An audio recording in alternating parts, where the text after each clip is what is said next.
चलो ध्यान देगा सभी लोग। आज हम लोग एक नया संघ पढ़ेंगे जिस संघ का नाम क्या है?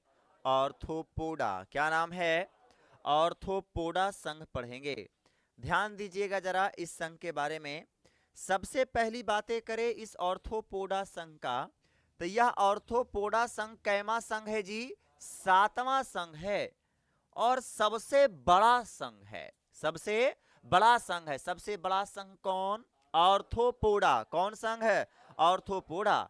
ऐसे क्यों कह रहे हैं सर कि ये बड़ा है? क्योंकि इस पृथ्वी पर जितना भी जीव पाया जाता है ना, उस जीव में से सबसे ज्यादा कीटे हैं। सबसे ज्यादा कीट है और इस संघ में केवल कीटों को रखा जाता है। कौन संघ में? कीटों को रखा जाता है। कौन संघ में? ऑर्थोपोडा संघ में। और इसके अंतर्गत 65% जीव आते हैं, 65% कीट आते हैं। इसीलिए ऑर्थोपोडा को एक प्रकार से आप कीट वाला संघ भी कह सकते हैं। कौन संघ कह सकते हैं? कीट वाला संघ। बोले तो इंसेक्ट फाइलम भी कह सकते हैं। तो याद रखिए सबसे बड़ा संघ कौन? अरे बोलो, सबसे बड़ा संघ कौन? कैमा संघ है। सातवां सबसे बड़ा संघ है। सातवां सबसे बड़ा संघ है। कितना परसेंट इसमें कीट आते हैं? 65%। देखो बाबू, हम इसमें एक बात बताते हैं, एक छोटी सी इसका अर्थ निकालो। ऑर्थो, ऑर्थो का मतलब होता है ज्वाइंटेड। ऑर्थो का मतलब, और पोडा का मतलब होता है पैर। पोडा का मतलब वैसा कीट जिसके पैर आपस में ज्वाइंटेड होंगे, वो सारे कीट किसके अंतर्गत आएंगे? ऑर्थोपोडा। किसके अंतर्गत? ऑर्थोपोडा। जैसे कि आप देखिए, ये जो आप पिक्चर में देख रहे हैं, ये एक मगरमच्छ का पिक्चर है। किसका है? देखिए मगरमच्छ बोला है। किसका पिक्चर है? जानती है इसको? इसको नहीं जानती है? देखी, थोड़ा हम मजाक करते हैं। हो बता, ये नहीं जानती है। ये आपको इसके लोग भूंज भूंज कर खाया करते, कभी खाई भी नहीं है। तुमको हम एक दिन हम इनविटेशन देंगे अपने तरफ से, बिच्छू पार्टी। ठीक है, तुम आना और मस्त तरीके से खाना। अरे यहाँ नहीं खाते हैं, चाइना उना में खाता है जी, बढ़िया चाव से खाता है। इसके पीछे में वो डंडा डाल के मारता, एकदम चपचपा के खाता है एकदम। हाँ मजा आता है ना बेटा? हाँ। हाँ, देखो ऐसा चीज मजा आता है। तो ये जो आप देख रहे हैं बिच्छू, इसके पैर देखिए, ये सारे पैर पैर देखो, यहाँ पर जाके रुक गया। ये देखो पैर गया, ये पैर देखो, ये देखो, अरे गया कि नहीं गया? पैर इसके क्या है? ज्वाइंटेड है कि नहीं है? मतलब ऑर्थोपोडा संघ के अंतर्गत आने वाले जीव के पैर क्या होते हैं? ज्वाइंटेड। या तो आपको बाहर से दिखे या ना दिखे, लेकिन अंदर से वो क्या रहेगा? ज्वाइंटेड रहेगा। हम लोग की अगर बात करें तो अगर एगो कवाड़ देगा तो दूसरा ऐसी खड़ा रह जाएगा। समझ रहा है बात को? मतलब हम लोग का ज्वाइंटेड पैर नहीं होता है, यहाँ पर आपको ज्वाइंटेड मिलेंगे। ध्यान दीजिए अगली बात। जैसे पुष्पा 2 में देखा एकदम पैर उखाड़ता, रप्पा रप्पा काटूंगा, रप्पा रप्पा। देखे हो? देखे हो ना?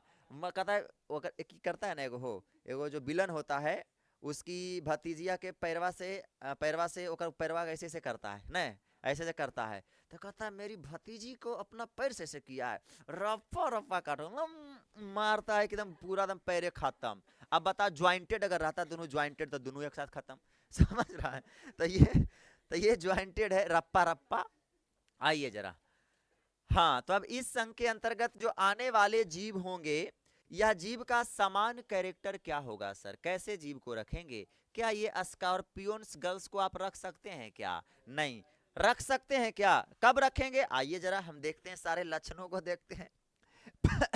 पहली बात, इसके अंतर्गत आता कौन है बाबू? कीट, इंसेक्ट आता है। अरे आते हैं कि नहीं आते हैं? दूसरा नंबर में, इस संघ के अंतर्गत आने वाले जीव कैसे होंगे?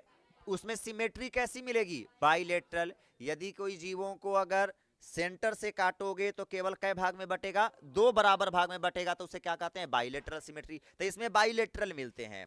उसके बाद इसके अगली बातें बताइएगा। इसके जर्म लेयर जो होंगे कितने स्तर के होंगे? 3 स्तर। अर्थात इसके अंतर्गत आने वाले जीव क्या होंगे? ट्रिप्लोब्लास्टिक होंगे। क्या होंगे? ट्रिप्लोब्लास्टिक होते। इसके अंदर जो गुहा मिलेगा कैसा मिलेगा? वास्तविक। कैसा मिलेगा? वास्तविक। वास्तविक का मतलब समझते हो? वास्तविक का मतलब हम आपको बताए थे। वास्तविक का मतलब, जब जर्म स्तर के 3 लेयर होता है ना, बाहर वाला को क्या कहते हैं? एक्टोडर्म, बीच वाला मीजोडर्म, अंदर वाला। और मीजोडर्म के बटने से जो बीच वाला खाली भाग बनता है वही ना सीलोम कहलाता है, गुहा कहलाता है। तो अगर बटने से, मेजोडर्म के बटने से बनता है तो वो क्या है, वास्तविक प्रगुहा है। क्या है, वास्तविक प्रगुहा। लेकिन अगर मेजोडर्म के खिसकने से बने तो सीउडोसीलोम, अरे कहते हैं कि नहीं कहते हैं, सीउडोसीलोम कहते हैं, सीउडो प्रगुहा कहते हैं। तो इसमें कैसा प्रगुहा बनेगा, वास्तविक, मतलब मेजोडर्म के बीच से बटने से बनता है।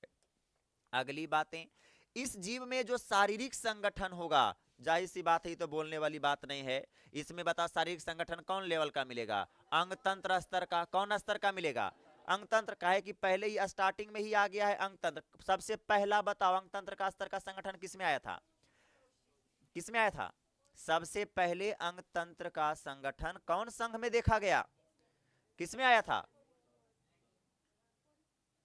प्लेटीहेल्मिन्थीज में। सबसे पहले कहां देखा गया था, प्लेटीहेल्मिन्थीज में देखा गया था। आइए जरा उसके बाद अगली बातें ध्यान दीजिएगा। अगर हम इसकी बातें करें शरीर का, तो इसका शरीर कैसे बटा होता है, सरफेस फ्रेगमेंटेशन बोले तो क्या कहेंगे, सतही खंडी भवन। इसका शरीर जो होगा बाहर से सतह से बटा होगा, लेकिन अंग में बटा नहीं होगा। देखिए ना, बाहर से बटल लिए नहीं मूड़ी लग रहा है, देखो तो मूड़ी नहीं लग रहा है, अंदर से नहीं बटा होगा लेकिन बाहर से बटा होगा। तो ऐसे फ्रेगमेंटेशन को कहते हैं सरफेस फ्रेगमेंटेशन, सतही खंडी भवन। ऐसे खंडी भवन को क्या कहेंगे, सतही खंडी भवन हम कहते हैं। उसके बाद इसका बाहर कंकाल, ये जो बाहर कंकाल दिख रहा है ना सर, ये बाहर कंकाल कौची का बना होता है, तो बाहरी कंकाल काइटिन का बना होता है। किसका बना होगा, काइटिन का बना होता है। बाहरी कंकाल किसके बने होंगे, काइटिन के बने होंगे। अगली बातें, नेक्स्ट बिंदु ध्यान में रखिएगा।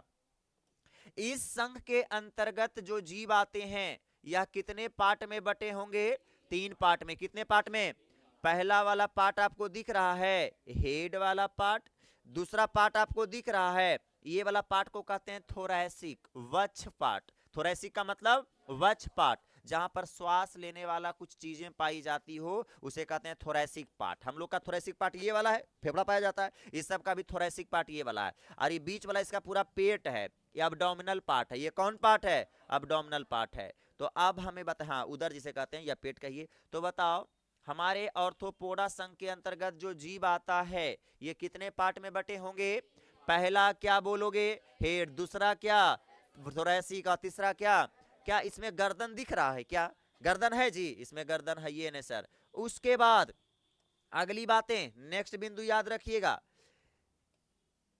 कौन सा संघ पढ़ रहे हैं, ऑर्थोपोडा। ऑर्थोपोडा संघ के अंतर्गत जो जीव आता है बाबू, इस जीव में इस प्रकार से आपको एंटीना दिख रहे होंगे। क्या दिख रहे हैं, एंटीना। अरे दिख रहे हैं कि नहीं दिख रहे हैं, हाँ सर एंटीना दिख रहा है। 2 संवेदी अंग होता है, एक होता है एंटीना और एक इसमें होते हैं एक संवेदी अंग सिंपल, ध्यान रखिएगा, सिंपल आईज, सिंपल आई, और एक होता है complex I. Complex I, complex का मतलब होता है जटिल नेत्र, क्या हो जाएंगे, जटिल नेत्र हो जाएगा। और सिंपल का मतलब क्या हो जाएगा, सरल नेत्र, क्या हो जाएगा, सरल नेत्र। तो इसमें जो सेंसरी ऑर्गन होते हैं 2 प्रकार के मिलेंगे। एक क्या होते हैं जी, एंटीना। क्या मिलते हैं, एंटीना। अब सर ये एंटीना क्या है, एंटीना को हिंदी में क्या कहेंगे, श्रृंगाकाएं, श्रृंगाकाएं। ये क्या है एंटीना, तो ये एंटीना इसका बड़ा काम की चीजें होती है। ये जैसे कि पर्यावरण में जा रहा है जा रहा है जा रहा है, बुलते बुलते जा रहा है। अब पर्यावरण में कुछ सिग्नल इसको मिला कि अरे गमक रहा है, खतरा है, आगे आगे हम जाएंगे तो मर सकते हैं। तो तुरंत एंटीना सिग्नल इसके ब्रेन के पास दे देगा कि नहीं आगे नहीं बढ़ो, तुरंत पीछे बैक हो जाएगा। तो बताइए काम लायक चीजें इसके है कि नहीं, है कि नहीं है। तो इसमें एंटीना पाया जाता है, समझ रहे बात को। इसमें एंटीना का क्या काम है, तो पर्यावरण में किस प्रकार की मूवमेंट हो रही है उस मूवमेंट को कैप्चर करके इसके ब्रेन के पास क्या करता है, पहुंचाता है कि भाई साहब आगे नहीं बढ़िए, आगे क्या है, खतरा है। हम लोगों के पास भी अगर 2 रहता, कोई टेंशन था, जा रहे हैं, एहसास होता है आगे नहीं जाइए, आगे दिक्कत है, रुक जाते हैं। लेकिन हम लोग में एंटीना में नहीं है, समझ रहा है। तो इसलिए दिक्कत है, अर्थात कहने का मतलब इसमें एंटीना का काफी फायदा है। उसके बाद इसमें कुछ ऐसे कीट हैं जिसमें सिंपल नेत्र मिलते हैं और कुछ ऐसे कीट हैं जिसमें जटिल नेत्र मिलते हैं। अब सिंपल नेत्र का मतलब क्या होता है, वैसा आंख जिसमें केवल एक लेंस से आंख बना हो उसे सिंपल कहते हैं। लेकिन यदि कई लेंसों के मिलकर अगर आंख बना हो तो उसे क्या कहते हैं? उसे कॉम्प्लेक्स कहते हैं, जटिल लेंस कहते हैं, जटिल नेत्र कहते हैं। जैसे कि आप हमें बताइएगा, एक मच्छर और मक्खी में सबसे ज्यादा फुर्तीला कौन है? मक्खी।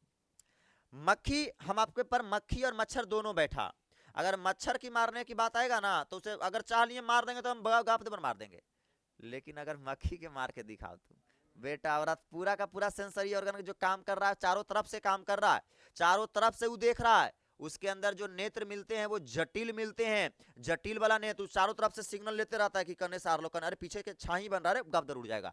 लेकिन अगर मच्छर की बात करें तो इसमें सिंपल लेंस मिलता है, सिंपल आंख होता है, इसलिए पीछुओं से ऐसे करके जाएगा और पता नहीं चलेगा, इसे दाब दो, उसको पता नहीं चलता है बेचारा के एक के लेंस से बना है। हमरे देखो, हमरो एक के लेंस से बना है। अब बता, पीछे से आके मार देगा, पूरा मार को ले लो पुष्पा, अब मार दिल को हथौड़ा चला दिल को हमरा परी, तो बता चल गया। समझ रहा है बात को? हथौड़ा नहीं, कोची जी, कुल्हाड़ी, हो गया खत्म। अगर हमरो इस प्रकार से रहता है, कॉम्प्लेक्स नेत्र रहता है, बिचुआ में रहता है, घर घर देखते कि आ रहा है तो निकल पड़ते, तो ये कितना काम लायक चीज है। तबे तो इसकी जनसंख्या ज्यादा है जी, समझ रहा है? चारों तरफ से देखता है, खतरा की घंटी इसको पहले पता चल जाता है, हम लोग को कोई खतरा की घंटी पता नहीं चलता है। तो याद रखिएगा, इसमें आपने देखा पहले क्या दिख रहा है? एंटीना, जो वातावरण के संवेदना को पता करेगा, है ना। दूसरा नंबर में दो प्रकार के इसमें आंख मिलेंगे, कोई कोई कीट में सिंपल मिलेगा, कोई कोई में सिंपल में। हम एक उदाहरण दे दिए, किसमें जी? सिंपल अगर बात करेगा तो मच्छर में, और कॉम्प्लेक्स कहाँ? मक्खी में। ये उदाहरण हम आपके दे दिए। इसमें श्वसन करने की जो प्रक्रिया होती है बाबू, 4 प्रकार की होती है। मतलब इस संघ में जो कीट आते हैं सर, जो कीटें आती है, या कीट में श्वसन क्रिया जो होती है, कितना प्रकार की होती है? 4। कोई जीव शरीर के सतहवे से श्वास ले लेता है, तो कोई जीव ऐसा होता है जो कि उसमें कुछ कुलोम वाला पार्ट होता है, उससे श्वास लेता है, और कोई जीव ऐसा होता है जो ट्रैकिया बोले तो श्वास नली से सांस लेता है। ट्रैकिया बोले तो श्वास नली, ये वाला ट्रैकिया हो गया ना, हम लोग ट्रैकिया है, श्वास नली से श्वास लेता है। और कुछ जीवों में, जैसे कि बिच्छू में किताब जैसा फेफड़ा होता है, ऐसे करके देखिएगा, देखिएगा क्या किताब जैसा फेफड़ा है? तो किताब जैसा फेफड़ा होता है, जैसे कि किसमें बोल दिए? बिच्छू। किसमें बोल दिए? तो याद रखना, हमारे कौन सा संघ? ऑर्थोपोडा। ऑर्थोपोडा संघ में जो कीटें आती है, यह 4 प्रकार से श्वसन ले सकती है। पहला आप क्या कह सकते हैं? शरीर के सतह से। पहला क्या कह सकते हैं? शरीर के सतह से। दूसरा क्या कह सकते हैं? क्लोम से। दूसरा कौची से? और तीसरा कौची से? श्वास नली से, ट्रैकिया से। और तीसरा आप किसे कह सकते हैं? पुस्तक फुफ्फुस बोले तो बुक लंग से श्वसन कर सकती है। तो ये 4 चीजों से ये क्या कर सकती है बाबू? तो आप कहिएगा श्वसन ले सकती है। कोई दिक्कत है यहां तक? अब आइए अगली बातें। इसमें जो रक्त का परिसंचरण होता है, कैसा होता है? खुला। मतलब ब्लड खुला बहेगा, नसों में नहीं बहेगा, ओपन बहेगा। जैसे कि हम लोग में कोची में बहता है? नसों में बहता है, अरे बहता है ना। लेकिन इसमें किस प्रकार का ब्लड सर्कुलेशन मिलते हैं? ओपन। कैसा blood circulation? Open blood circulation मिलता है सर। और ऐसे कीटों में जो ब्लड आते हैं बाबू, वह ब्लड कलरलेस होता है, कोई रंग उसमें नहीं होता है, रंगहीन होता है। और वैसा ब्लड जो रंगहीन होता है उसे क्या कहते हैं? हीमोलिम्फ। हीमो का मतलब ब्लड और लिम्फ का मतलब सफेद, मतलब जिसमें कोई रंग नहीं है, मतलब सफेद है।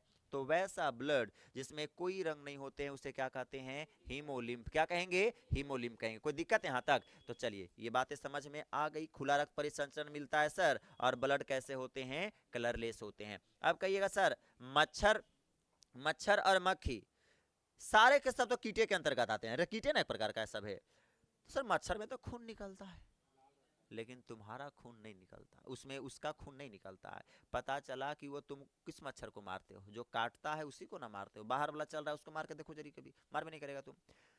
काटा, काट रहा है, काटा जैसी जैसी भूख किया तो तुमने मारा, तो तो टान लिया 2-3 बूंद। समझ रहे बात को? तुमने मारा तो तुम्हारा ही खून क्या होता है? निकलता है, उसके अंदर ब्लड नहीं। कभी देखना अभी सूखल सूखल अभी अभी किया बैठा, गाल मुंह चौचरी अभी आके अभी बैठ ही रहा है, और उस समय तुम मार दो तो कुछ नहीं निकलेगा, उज्जरियन पुच्चिरियन निकलता है। निकलता है कि नहीं निकलता है? उसमें कुछ नहीं निकलता है। तो अर्थात हम समझ सकते हैं कि क्या होते हैं? ब्लड कलरलेस होते हैं। अगली बातें आपने देख लिया, एंटीना भी होता है, ये होता है, देख लिए ना जी। अगला नंबर में नेक्स्ट बिंदु, इसमें जो होता है बाबू, केमिकल रसायन और स्पर्शग्राही होते हैं। रसायन तथा स्पर्शग्राही दोनों होते हैं, रसायन ग्राही भी होते हैं, स्पर्शग्राही। केमिकल रिसेप्टर्स और आपका टच रिसेप्टर, सेंसरी रिसेप्टर्स दोनों होते हैं। अब क्या होता है सर, जैसे कि देखो हम लोग में भी होते हैं। अब यहाँ पर मानिए इस रूम में बैठे हो, यहाँ पर हम फेविकोल ला के उधर रखें, पेंट ला कर रखें, कुछ केमिकल चीजें ला कर रखें, तुम्हारे नाक में जब जाएगा तो नहीं लगेगा कि केमिकल आ रहा है? तो मेरे अंदर कब गया इस सुगंध, मतलब केमिकल रिसेप्टर मेरे अंदर है, रसायन ग्राही है, तभी ना गया। उसके बाद सेंसरी रिसेप्टर नहीं है, कोई इंसान ने छुआ, रे क्या छू रहा रे पीछे से रे, तो ये क्या है, सेंसरी रिसेप्टर्स भी है, अरे है कि नहीं है? उसी प्रकार से इस संघ के अंतर्गत आने वाले जीवों में भी केमिकल तथा हमारा क्या होते हैं, स्पर्शग्राही होते हैं। अगर देखना हो तो आप देखें, लक्ष्मण रेखा जब हम लोग खींचते हैं, चीटी उटी देख लियो, अलग अलग की बेटा और मार दिलियो, और हम कर रहा है हमारे किचन में बहुत परेशानी कर रहा है, तो हम लक्ष्मण रेखा से उसे क्या कर देते हैं, घेर देते हैं। कोई चीटी को चारों तरफ से घेर देना, घेरला के बाद देखना कि वो जाएगा जाएगा जाएगा, जैसे ही बॉर्डरवा क्रॉस करे लगेगा ना, उसका धमकिया जैसे उसके अंदर जाएगा ना, तो उसका रिसेप्टर तुरंत कहेगा कि आगे केमिकल है भाई साहब, करने जाइएगा, रुकिए। तो पीछे बैक मारेगा, फिर बैक मारेगा, फिर इन्हें पीछे जाके इन्हें मारेगा, इधर महकेगा, फिर वहां पर जाके रुकेगा। समझ रहा है, मतलब चारों तरफ से उसको रिसेप्टर क्या कर रहा है, रोक रहा है। समझ रहा है, रोक रहा है कि नहीं रोक रहा है, रोक रहा है। उसके बाद क्या स्पर्शग्राही नहीं होते क्या, ठीक है, वैसे रोक रहा है। पीछे से हो रहा जाके हुर हो, वो चिट्ठिया के पीछे से हुरो, तो कह के हुर रहा है पीछे से, कौन है मारे खबरदार, वो भी दिखाता है। मतलब कहने का मतलब टच रिसेप्टर्स भी हैं, और कैसे रिसेप्टर्स हैं जी, केमिकल रिसेप्टर्स हैं। उसके बाद अगली बातें, नेक्स्ट बिंदु याद रखिएगा, इसमें उत्सर्जन अंग तो नहीं होता है, लेकिन उत्सर्जन अंग के जैसी एक संरचना होती है, जिसे हम क्या कहते हैं, मैलपीगी। क्या बोलेंगे, मैलपीगी ट्यूब, मैलपीगी नलिका। क्या होती है, मैलपीगी ट्यूब। जैसे हम लोग में उत्सर्जन अंग है ना किडनी, तो किडनी का क्या काम है, ब्लड में जो भी खराब चीजें हैं उसको क्या करना, छानना। लेकिन इसमें भी उत्सर्जन अंग नहीं है, लेकिन काम उसी के जैसा है। और कौन है उसका नाम, तो मैलापिगी ट्यूब। क्या बोलिएगा, मैलापिगी ट्यूब। इसके जो भी ब्लड में जो सफेद ब्लड है कलरलेसवा, और ब्लड में जो भी खराब चीजें रहेंगे उसे छानेगा और कोची करेगा, बाहर करेगा। समझ रहा है, तो ये मैलापिगी ट्यूब हो गया। उसके बाद नेक्स्ट बातें में, अरे मैल को निकाले वाला मैलापिगी ट्यूब, मैलापिगी ट्यूब, मैलापिग, मैला पिग खाता है, मैला सुगर खाता है, मतलब मैलापिगी ट्यूब हो गया। समझ रहा है, ऐसे याद कर लेना है। चलिए अगली बातें, और ये बताइएगा, ये बताइए यूनिसेक्सुअल होते हैं, ऑर्थोपोडा संघ के अंतर्गत जो जीव आते हैं यूनिसेक्सुअल होते हैं। जैसे हम लोग जैसे यूनिसेक्सुअल हैं कि बाइसेक्सुअल, क्या बाइसेक्सुअल, देखिए देखिए छौड़ाई कैसन लड़का है। तो अंतिम में रुकिए जरा सा, ठीक है, हम थोड़ा चेक करे चाहिए। बाइसेक्सुअल जरा में मर्दाना दोनों वाला पार्ट हो, दोनों चीज हो, कैसन छौड़ा है बताएं, तो बाँ बात बोले जनाना, तू कैसन का तू ही रे, ओरा तो तोरा आज हम कौन नाम से बोलियो, किन नाम से तोरा बोलियो आज से, बाइसेक्सुअल, सही बात। चलिए देखिए बाइसेक्सुअल जी, इधर देखिए, ए द्विलिंगी प्राणी, इधर देखो द्विलिंगी ध्यान रखना, ये मोटे मोटका के द्विलिंगी प्राणी है ये। यूनिसेक्सुअल एक लिंगी, जिसमें एक लिंग पाया जाता है, या तो मेल पाया जाए या तो फीमेल पाया जाए। और क्या होते हैं, ओवीपेरस, अनप्रजक। जैसे कि हम लोग ओवीपेरस होते हैं ना जी, वो है देखिए कोई कि हाँ ओवीपेरस, तू अंडा दे हैं, आवाज फुसुक दे बरा इलो है, हमारा कान में इलो है बस, हाँ अले ना, देखिए पूछिए, देखिएगा देखिएगा, बताओ तो जीव देखो क्या मतलब, तू सब कुछ ही रे, अंड प्रजक, अंडा परे हैं। देखिए ओवीपेरस और एक होता है विविपेरस, ध्यान दीजिए। देखो संतान दो प्रकार से जीव देता है, एक अंडा को जन्म देता है, और अंडा को जो जन्म देता है उसे क्या कहते हैं, ओवीपेरस, अंड प्रजक।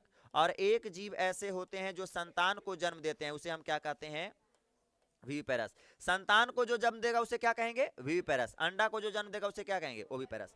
अंड प्रजक, संतान प्रजक, अंड प्रजक, संतान प्रजक। क्या बातें याद रहेंगे। तो इस संघ के अंतर्गत ये जो बच्चा आता है, चीटियां तीटियां कीड़े मकोड़ा जो आता है, कभी देखा है कि चीटी चीटी बच्चा जन्म दिल को, 4-5 को दिल हो, और आके कोई संभाल रहा 5-6 को, परसौती बनल हो, ऐसा है क्या, नहीं, अंडा देती है। क्या करती है, अंडा देती है। समझ रहा है।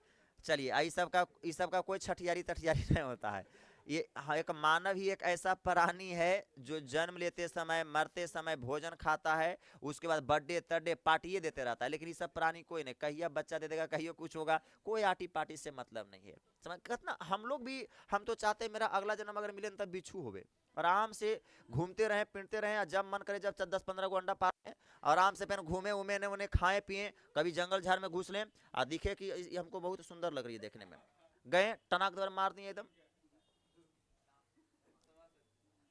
समझ रहा है ना, मतलब सुढ़वा से कने गया, सुढ़वा एक कने गया, मार दिया टनाक दबर। देखने चाहे कि देखो मानव जाति कैसे उछलता है, कभी चेक करने की बारी आएगा, मेरे मन में ख्याल आएगा हम बिच्छू हैं, हमको मन में ख्याल आया तो हम देखें कैसे उछलाएंगे, गेलियो गोड़वा तर करी कि प्रभु खट दबर मारे, ओ मम्मी, समझ रहा, वो भी मजा लेंगे देख के, कितना अच्छा जीवन है क्या।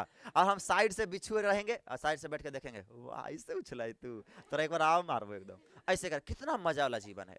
लेकिन बताओ मानव बन के क्या कर रहे हैं, ना तो अच्छा भोजन मिल पाता है, अगर भोजन मिलो तो दिन रात कमाओ तमाओ, इन्ने कर उन्ने कर, दिन रात टेंशन, पत्नी के टेंशन, गर्लफ्रेंड छोड़ के चल जा रहे हो कर टेंशन, केरा साथ भागी तो सब सब कुछ टेंशन, अरे है कि नहीं है, पारिवारिक टेंशन, इस सब के कोई पारिवारिक टेंशन है, कोई पारिवारिक टेंशन है, दिन भर दम पौआ पी के सुतल रहो, रात में उन्होंने घूमो और जखने मन करे लैंगिक प्रजनन कर दो गप दे भर, बस एकदम ऐस मौज के जीवन है जी।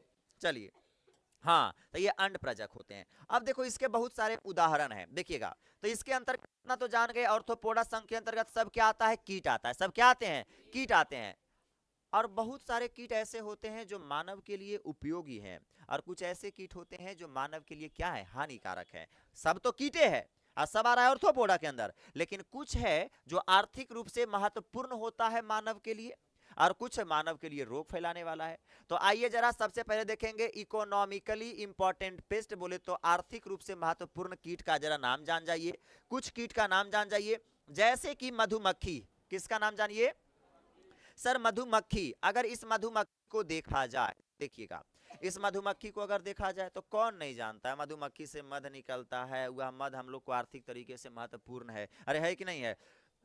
जैसे कि वो मधु दिया उसे बेचेंगे तो हमारी आर्थिक प्रोपर्टी होगी, हमारा क्या होगा, आर्थिक मजबूत होगा, होगा कि नहीं होगा। उसके बाद और भी बहुत काम करता है, जैसे कि मानो कि ये मेल पुष्प है ना, इधर मानिए कोई फीमेल पुष्प है, हम बाद में बताएंगे आपको इसकी कहानियां। अभी मेल पुष्प का कोई माल उठाएगा फीमेल के पास ले जाकर रख देगा, समझ रहा है बात को। तो ये सब निषेचन की क्रिया होगी जिससे नया पौधा बनेगा, तो ये सब के आर्थिक रूप से लाभ है कि नहीं है, अरे है कि नहीं, तो इसका आर्थिक रूप से लाभ देख लिए। उसके बाद दूसरा उदाहरण दीजिए सर, दूसरा है बॉम्बिकस है, क्या नाम है, बॉम्बिकस है, जिसे हम रेशम कीट भी कहते हैं, ये है बॉम्बिकस, ये क्या है बॉम्बिकस, जिसे हम रेशम कीट कहते हैं। कपड़े बनाए जाते हैं इससे, आर्थिक, जैसे कैसे बनाए जाते हैं, इसकी खेती होती है, उस बहुत सारे पतियों में ये ढेर सारा फरेगा, ऐसे करके जन्म प्रजनन करता है, ढेर सारा बच्चा दे देता है एकदम कस के, और इसे बढ़िया से ले लेके खचिया में रखा जाता है, खचिया में कोच में अपना रखा, ओका देरा गर्म किया जाता है, जब गर्म किया जाता है तो इससे रेशा धागा निकलता है, ऐसे धागा निकलता है, और धागा को एकत्रित कर करके कपड़ा तपड़ा क्या किया जाता है, बनाया जाता है। तो ये बॉम्बिक्स भी एक प्रकार के ऑर्थोपोडा के अंतर्गत आने वाला जो जीव है, कीट है, यह मानव के लिए उपयोगी है कि नहीं है, आर्थिक लाभ पहुंचा रहा है कि नहीं पहुंचा रहा है। हम कपड़ा को बेचेंगे फिर तो इससे आर्थिक लाभ होगा कि नहीं होगा, होगा। अगला नंबर, तो इसीलिए हम इसे कौन कीट कहेंगे जी, इसे रेशम कीट भी कहते हैं, इसलिए इसीलिए कौन कीट कहेंगे, रेशम कीट। और अगला एक आखिरी बच जाता है आपका लैसिफर, लैसिफर, लोफर नहीं कहना, लैसिफर, कौन सा बच जाता है, लैसिफर। ये देखो लैसिफर है, क्या आपको दिख रहे हैं, कभी आप देखे होंगे गांव में आम के नहीं, मुनगा वाला नहीं हो, लत्ती वाला जो पौधवन होता है, लतियन वाला होता है, परोर के लत्ती हो गलो, कद्दू के लत्ती हो गलो, तो उसके लतियन के तनवन पर देखेगा ना, तब पिल्लू ढेर सारा लंबे बैठल रहता है, लंबे बैठल रहता है, रहता है कि नहीं रहता बैठल, तो वही है, यही लैसिफर है, क्या है, यही लैसिफर है। और इससे कुछ ऐसे रसायन निकलते हैं जिस रसायन का प्रयोग करके ज्वेलरी बनाया जाता है, ज्वेलरी आभूषणों को अट्रैक्टिव बनाया जाता है, आकर्षक बनाया जाता है, किसका उपयोग करके, लैसिफर, किसका उपयोग करके, लैसिफर। देखो ना इससे लैसिफर निकाल निकाल के देखो बाल्टी में ढक रहे हैं, यहाँ से कुछ केमिकल निकलेगा, उस केमिकल का यूज करके ज्वेलरी में क्या किया जाएगा, उपयोग किया जाएगा। तो बताओ यह भी एक प्रकार का कीट जो है ऑर्थोपोडा के अंतर्गत ही आ रहा है, लेकिन मानव के आर्थिक रूप से क्या है, लाभ पहुंचा रहा है। लेकिन अब जो आ रहा है डिजीज कैरिंग इंसेक्ट, ये भी तो आएगा उसी के अंतर्गत, किसके अंतर्गत आएगा, उसी के मतलब किसके, ऑर्थोपोडा के अंतर्गत भी आएगा, लेकिन ये रोग पहुंचाएगा। जैसे कि मच्छर, मच्छर की देखो 3 जाति हम यहाँ पर लिखे हैं। पहला मादा एनाफिलीज मच्छर, फीमेल एनाफिलीज मस्कीटो। क्या बोलोगे? मादा एनाफिलीज मच्छर। कौन मच्छर? अगला कौन मच्छर लिखल है? क्यूलेक्स मॉस्किटो, क्यूलेक्स मच्छर। अगला कौन मच्छर है? एडिस मच्छर। मच्छर की 3 जाति हम यहाँ पर लिखे हैं। मादा एनाफिलीज, पहला क्या? दूसरा क्या? क्यूलेक्स मच्छर। तीसरा क्या? एडिस। देखो ये सब के सब बीमारी फैलाने वाला है। यदि मादा एनाफिलीज मच्छर अगर काटा तो इंसान को मलेरिया होगा, झनझना जाएगा, आरबीसी टूटेगा ना, एकदम ठन ठन कपकपी होगा, एकदम बुखार उखार, पढ़ना है क्लास 12 में डीपली तरीके से, मलेरिया होगा। किसी को क्यूलेक्स मच्छर काट लिया तो क्या होगा? एलिफेंटिएसिस होगा, हाथी पांव, उसका एक पांव हाथी के जैसा हो जाएगा, एलिफेंटिएसिस। उसके बाद एडीज मच्छर अगर किसी को काट लिया तब सर, एडीज मच्छर को काट लेगा तो क्या हो सकता है? डेंगू हो सकता है, या फिर क्या हो सकता है? चिकनगुनिया। डेंगू या क्या होगा? चिकनगुनिया। लेकिन हम बताते हैं बाबू, मच्छर के काटने से बीमारियां नहीं होती। यदि मच्छर के अंदर, मच्छर के लार में यदि कोई संक्रमण नहीं पाया जाता तब। छोटन इस सब के मच्छर के लर्वन, थुकवा जो होता है लर्वन में पाया जाता है, लर चीज, इसी के कारण दिक्कतें होती है। जैसे कि एडीज मच्छर की अगर बोले लार में, मच्छर के लारा में, सलाइवरी ग्लैंड होता है एकदम मुंह में पर एकदम, ओकर लार में पाया जाता है फ्लेवी राइबो वायरस। कौन वायरस? किसके में? एडीज मच्छर में। अब फ्लेवी रेवी वायरस यदि पाया जा रहा है बाबू, अब मच्छर तुमको एडीज वाला काटा तो थुकवा जैसी अपने लार को तुम्हारे अंदर ब्लडवा में डाला तो ओकर लरवा में कौची था? फ्लेवी रेवी वायरस। अभी जब तुम्हारे अंदर चल गया, अब जब चल जाएगा तो जाहिर सी बात है वो झनझना देगा, कस के कौन बीमारी उत्पन्न कर देगा? डेंगू। कौन बीमारी उत्पन्न कर देगा? डेंगू। उसी प्रकार से अगर क्यूलेक्स मच्छर की बात करें तो वही बात क्यूलेक्स मच्छर का बात है। क्यूलेक्स मच्छर, क्यूलेक्स मच्छर के लार में अगर बोले तो क्यूलेक्स मच्छर के लार में आपको वुचेरिया बैंकक्राफ्टी होता है। वुचेरिया बैंकक्राफ्टी लार में है, वुचेरिया बैंकक्राफ्टी। अब काट दिया खप देवर तो लार के जरिए क्या चल गया? वुचेरिया बैंकक्राफ्टी, वुचेरिया बैंकक्राफ्टी चल गया। और जब चल गया वुचेरिया बैंकक्राफ्टी तो कौन बीमारी होगा? एलिफेंटिएसिस। उसी प्रकार से मादा एनाफिलीज मच्छर के लार में होता है प्लाज्मोडियम। क्या होता है? प्लाज्मोडियम। अब जब काटा तो लार के जरिए प्लाज्मोडियम चला गया तो कौन बीमारी कर दिया? मलेरिया। उतना भी आपको ध्यान में नहीं रखना, केवल याद रखना मादा एनाफिलीज मच्छर के काटने से कौन बीमारी? क्यूलेक्स के काटने से, एडीज मच्छर के काटने से कौन बीमारी? डेंगू। अंतर कुछ होते हैं सर? देख लो जो अंतर है बाबू, ये दिख रहा है जो ही अंतर है, आप देख सकते हैं अंतर क्या है। एनाफिलीज मच्छर देखोगे ना एकदम प्योर चिकन चाकन लगेगा, एकदम कोई दहिया पर कोई छोड़ नहीं, देखो पूरा गोरगार लगता है देखे में। ये कौन मच्छर होगा? Female Anopheles. कौन बीमारी फैलाने वाला? मलेरिया। कौन बीमारी? मलेरिया। फीमेल एनाफिलीज कौन बीमारी? मलेरिया। तो ये मलेरिया फैलाता है, प्योर चिकन होगा एकदम। और इसमें कहीं कहीं आपको उजला उजला जैसा दिखेंगे, काला रहेंगे और कहीं कहीं उजला रहेगा, पूरा दीवार पूरा लाइनिंग नहीं रहेगा, कहीं कहीं नीचे वाला भाग पर उजला रहेंगे। और ये कौन मच्छर होगा? एडीज। कौन बीमारी फैलाएगा? डेंगू। कौन? डेंगू या चिकनगुनिया। लेकिन अगर फाइलेरिया की अगर बात करें, फाइलेरिया फैलाने वाला देखो ये मच्छर होगा बाबू, ये मच्छर होगा। और ये मच्छर, इस मच्छर को क्या कहेंगे? क्यूलेक्स। कौन मच्छर? क्यूलेक्स। एकरा पर जरी सु काला नहीं रहेगा, पूरा बॉर्डर में काला काला रहेगा। क्या दिख रहा है? ये आपका कौन मच्छर है? क्यूलेक्स मच्छर। और जब ये इंसान किसी को काटेगा तो कुछ इस प्रकार से फलेरिया जैसे चीजों को जन्म दे देगा, पैर हाथी पांव कर देगा एकदम। समझ रहा है बात को? ये आपके क्या है? हाथी पांव है। समझ रहा है बात को? तो इसी के साथ ही इसकी कहानी क्या हो जाती है? समाप्त। यह संघ आपका क्या हो गया? समाप्त। तो आपके सामने अभी देखा, बहुत सारे का नाम देखा, बॉम्बिकस देखा, देखे मधुमक्खी के बारे में कुछ बताए हम आपके, 3 मच्छर की जाति के बारे में बताए। ये सब के सब एक कीट हैं जो कौन संघ में आते हैं? ऑर्थोपोडा। तो जब ऑर्थोपोडा में आते हैं तो अब हम पूछेंगे, आपसे बताइएगा जरा जवाब मेरा। कहने का मतलब तो इसमें शारीरिक जो होगा, शारीरिक संगठन किस स्तर का मिलेगा? अंग तंत्र का। कैसा मिलेगा? बताओ इसका जर्म लेयर ट्रिप्लोब्लास्टिक होंगे कि डिप्लोब्लास्टिक? बता इसमें जो होगा उत्सर्जन अंग, किस उत्सर्जन अंग जो होगा उसे क्या कहेंगे? मैला खाता है पिग, मैली पिगी। क्या बोलेंगे? मैला पिगी, मैला पिगी कहेंगे ना। उसके बाद बताइएगा इसके अंतर्गत सेंसरी के लिए, संवेदना के लिए क्या पाया जाता है? एंटीनाई। क्या पाया जाता है? हिंदी में क्या कहेंगे? हिंदी में एंटीना कहेंगे ना, कहेंगे पापा के हिंदी में की कहेंगे? तो बाबू तो वो हिंदी हो वो है, बोलिएगा क्या होता है एंटीना को हिंदी में? श्रृंगिकाएं, श्रृंगिकाएं। क्या बोलेंगे? श्रृंगिकाएं। करता क्या है? पर्यावरण में किस प्रकार सा माहौल है उसका शिक्षण उसके ब्रेन को देता है, कोई दिक्कत? उसके बाद फिर हमने बोला इसमें 2 प्रकार के नेत्र पाया जाएगा इस सब कीटों में, एक सिंपल एगो कॉम्प्लेक्स। जैसे कि हम सिंपल किस में बताए? सिंपल किसमें बताए, मच्छर में, और कॉम्प्लेक्स किसमें बताए, मक्खी में। उसके बाद फिर हमने क्या बताया, और क्या क्या बताया, हाँ इसमें केमिकल रिसेप्टर और सेंसरी रिसेप्टर दोनों होता है कि नहीं होता है, रसायन ग्राही और संवेदी ग्राही दोनों होता है, ये बातें भी हमने आपको बताए। उसके बाद और कुछ बताए, हाँ कैसा एक लिंगी होता है कि द्विलिंगी, एक लिंगी होता है, वो भी पैरस होता है कि भी पैरस, वो भी पैरस। इसके साथ इसकी बातें हो गई समाप्त, सिंपल सी बात है, सिंपल तरीके से याद कर लेना है। इसमें प्रगुहा कैसा मिलता है, वास्तविक मिलता है कि स्यूडो की मिलबन करता है, वास्तविक, हो गया कहानी समाप्त। हाँ इसमें बताओ सममितियां कैसे मिलती है, बाइलेटरल द्विपार्श्व मिलता है, हो गया समाप्त। चलिए अब जल्दी से आप हेडिंग मारिएगा, आसान है ये सब चीज है जी, ये सब तो एक दिन में खत्म करे वाला टॉपिक है। तो यह सबसे बड़ा संघ है जी,